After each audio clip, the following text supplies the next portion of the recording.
जय Jagannath. Good evening, शुभ अपराह्न एवं समस्त को शुभेच्छा शुभ संध्यार। तेणु आशा करुच्ची पिलामाने समस्ते भल रही आपण मानकर परिवार मध्य भल रही।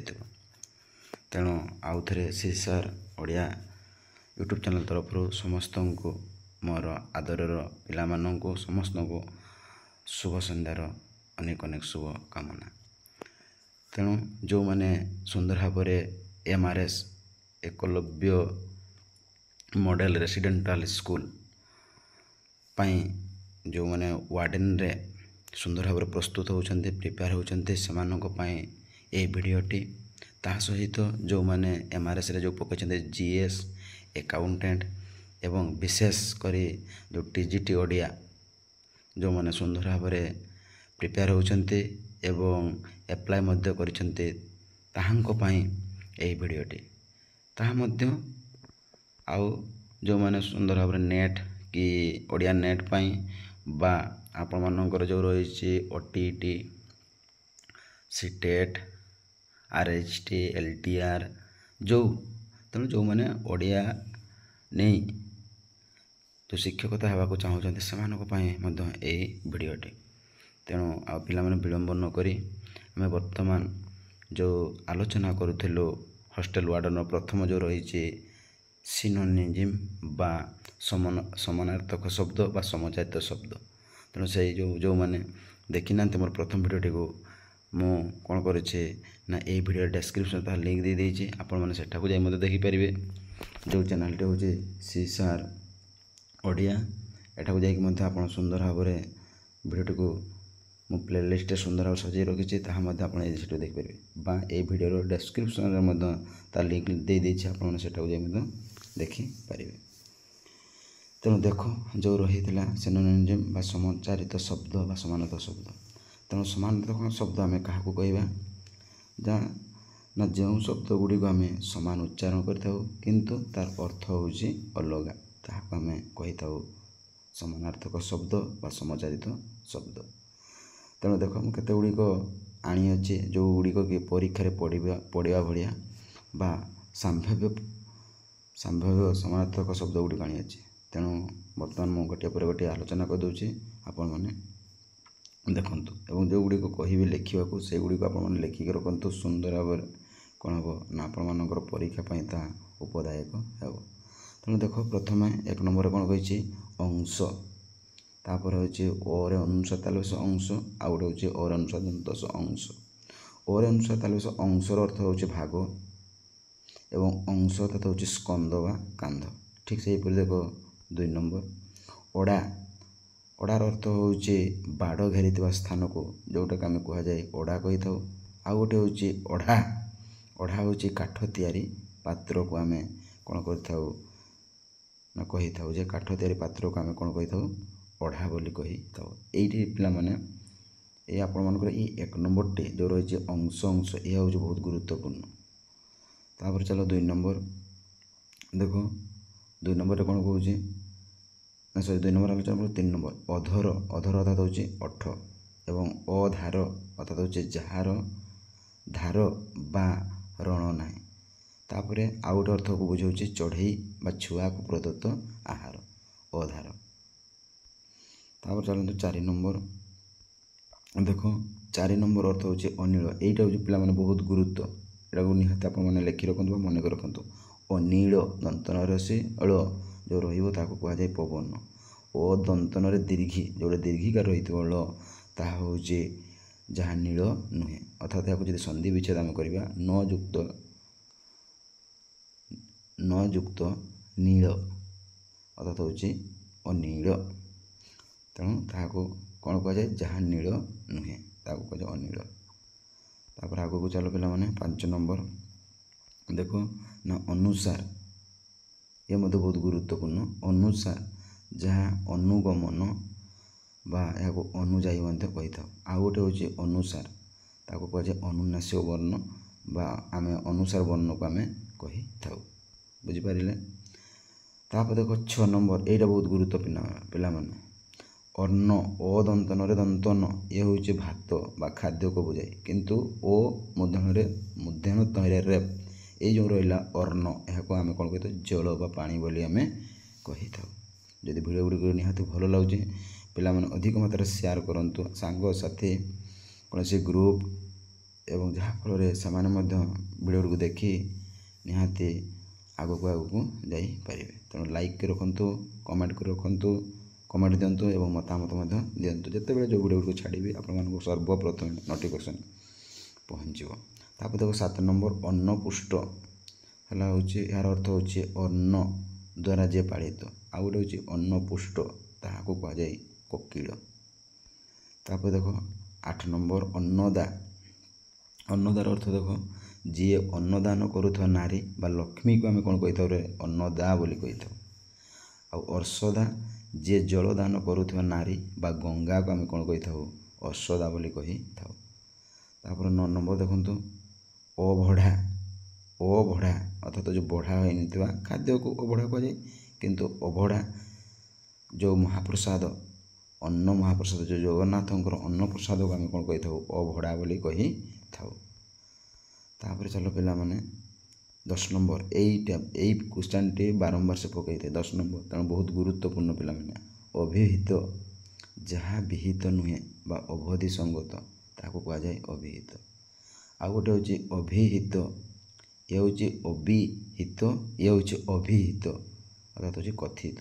ତାପରେ 11 ନମ୍ବର ଦେଖନ୍ତୁ ଅବିର, ଏହାର ଅର୍ଥ ହେଉଛି ଫଗୁ ବା ହଲି ରଙ୍ଗକୁ ଆମେ କ'ଣ କହିଥାଉ ଅବିର କହିଥାଉ, କିନ୍ତୁ ଓ ବରେ ଦୀର୍ଘ ଯିଏ ବୀର ନୁହେଁ ବା ତାକୁ ଯେଉଁମାନେ ଭୀରୁ ସେମାନଙ୍କୁ କ'ଣ କହିଥାଉ ଅବୀର ବୋଲି କହିଥାଉ। ତାପରେ ଦେଖ 12 ନମ୍ବର କ'ଣ କହୁଛି ଅବଦାନ ଅର୍ଥାତ୍ ହେଉଛି ଅର୍ଘ, ଅବଧାନ ଅର୍ଥାତ୍ ହେଉଛି ମନୋଯୋଗ। 13 ନମ୍ବର ଅବହିତ ମନୋଯୋଗ ସହିତ, ଅଭିହିତ ଅର୍ଥାତ୍ ହେଉଛି କଥିତ।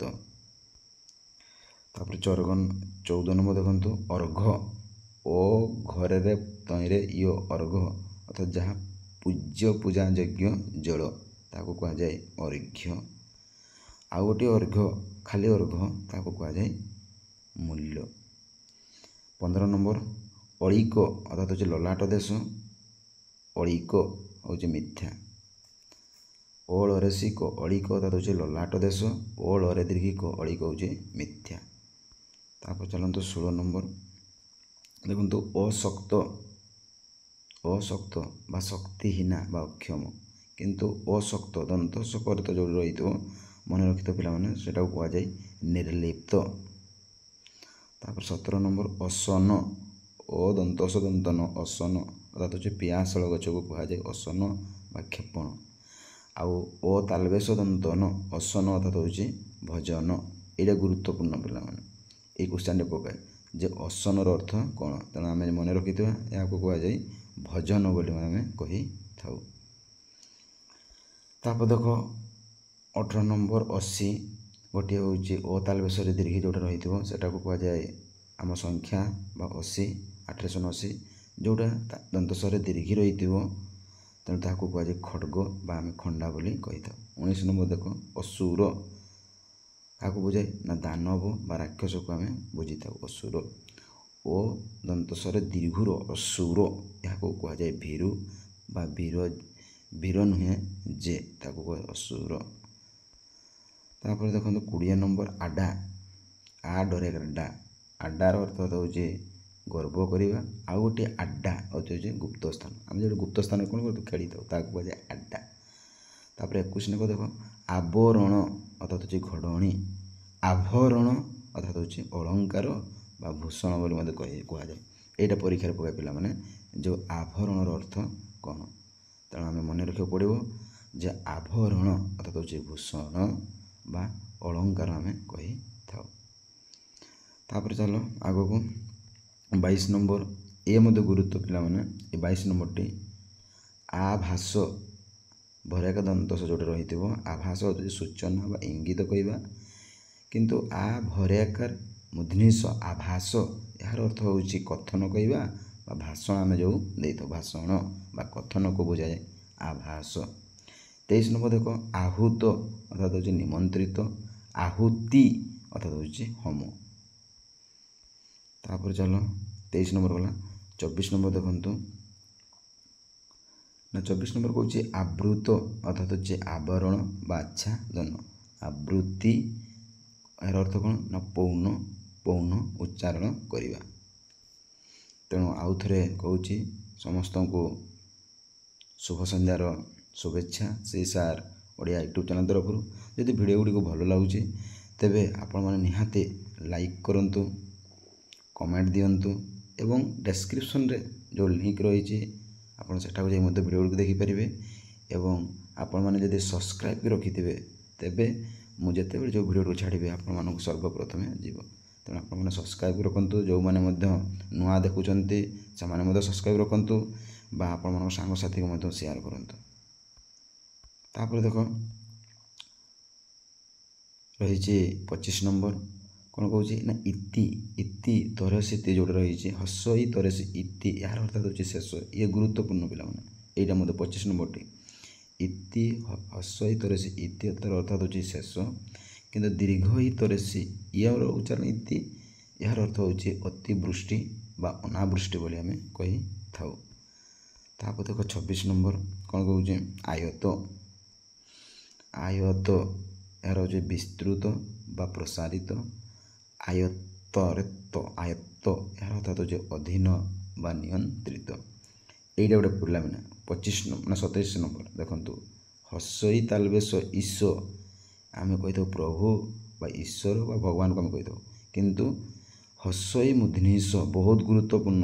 ये रहा लंगलर दंड ताकू कहुए ईश।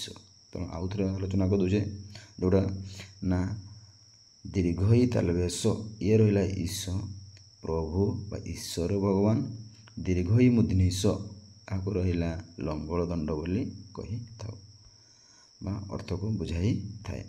तापर देख 28 नंबर उन्नत उन्नत उच्चंग बा उच्च को आम बुझे उन्नत, किंतु उन्मत्त हसौ दंत नरे म तरेत्त उन्मत्त यार अर्थात होची पागल। तापर 29 नंबर एटा पकाई परीक्षा ये 29 नंबर टी उपाधान अर्थात होची तकिया बुझिपारे। एवं टिके रही जाओ जदि उपादान कहब उपादान अर्थात होची प्रस्तुत वस्तुर मूल सामग्री बा उपकरण को कह जाए उपादान। जदि उपाधान तेबे ता होचे आमे जो सही थाउ मथा दे ताको आमे कोन कहते तकिया। तापरे 30 नंबर देखंतु अरे बड़ को दूची 30 नंबर रत अर्थात होची पीड़ित आ गोटे होची ऋतु ताको ग्रीष्म वर्षा शीत ऋतु को बुझाई थाए।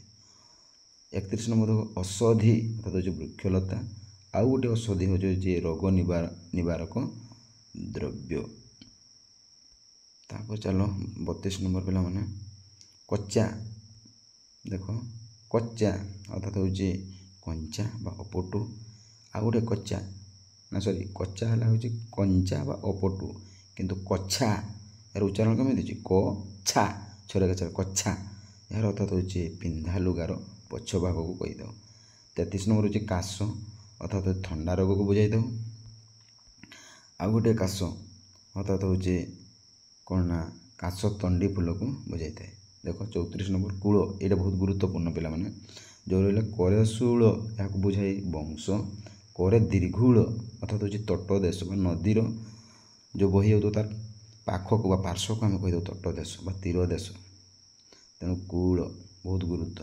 तेणु आउ थे मुझे कहूँ पिला माने सी सार ओडिया चैनल तरफ जो मैंने हॉस्टल वार्डन रे पकई बा प्रिपेयर होती मुख्य वीडियोटी एवं जो मैंने MRS रो वार्डन हो बा TGT ओडिया हो बा GS अकाउंटेंट जो मैंने रखिंट रीजनाल ओडिया से ए वीडियोटी निश्चय गुरुत्वपूर्ण। तेणु समस्त को सी सार ओडिया चैनल तरफ आउ थे शुभ सन्ध्यार शुभेच्छा। यदि आपण मैंने यदि कहे TGT ओडिया जो डाउट रोचे सन्देह रोचे तेज मो वीडियो माध्यम आपण सुंदर भाव आलोचना करदेवे। तेणु आज जो रही शेष प्रश्न जो ରହିଛି ପର୍ବତ। ତେଣୁ ତାର ଯଦି ଅର୍ଥ ଆମେ ବୁଝିବା କୁଟ କରେ ସୁଟ, କୁଟକୁ ଆମେ କ'ଣ କହିଥାଉ ପର୍ବତ କହିଥାଉ। କରେ ଦୀର୍ଘ ଟ, କୁଟକୁ ଆମେ କହିଥାଉ ମାୟା ବୋଲି ଆମେ କହିଥାଉ। ତେଣୁ ଏହି ଥିଲା ଆପଣମାନଙ୍କର ସମଚାରିତ ଶବ୍ଦ। ତେଣୁ ନେକ୍ସଟ ଭିଡ଼ିଓରେ ଦେଖା ହେବ। ତେଣୁ ରହୁଛି ଜୟ ଜଗନ୍ନାଥ। ତେଣୁ ଆପଣମାନେ ସୁନ୍ଦର ଭାବରେ ଦେଖନ୍ତୁ, ସେୟାର ମଧ୍ୟ କରନ୍ତୁ ଏବଂ ସବସ୍କ୍ରାଇବ୍ ବି ରଖନ୍ତୁ। ଯେତେବେଳେ ଯେଉଁ ଭିଡ଼ିଓକୁ ଛାଡ଼ିବି ଆପଣମାନଙ୍କୁ ସର୍ବପ୍ରଥମେ ଯିବ। ତେଣୁ ଆଉ ଥରେ ଭଗବାନଙ୍କ ପାଖରେ ନିବେଦନ ବା ପ୍ରାର୍ଥନା କରୁଛି ସମସ୍ତେ ଭଲରେ ରହିଥାନ୍ତୁ। ଆପଣମାନଙ୍କର ସଂସାର, ପିଲାମାନେ, ଭାଇ ଭଉଣୀ ସମସ୍ତେ ଆଉ ଆପଣମାନେ ମଧ୍ୟ ଭଲରେ ରହିଥାନ୍ତୁ। ଜୟ ଜଗନ୍ନାଥ।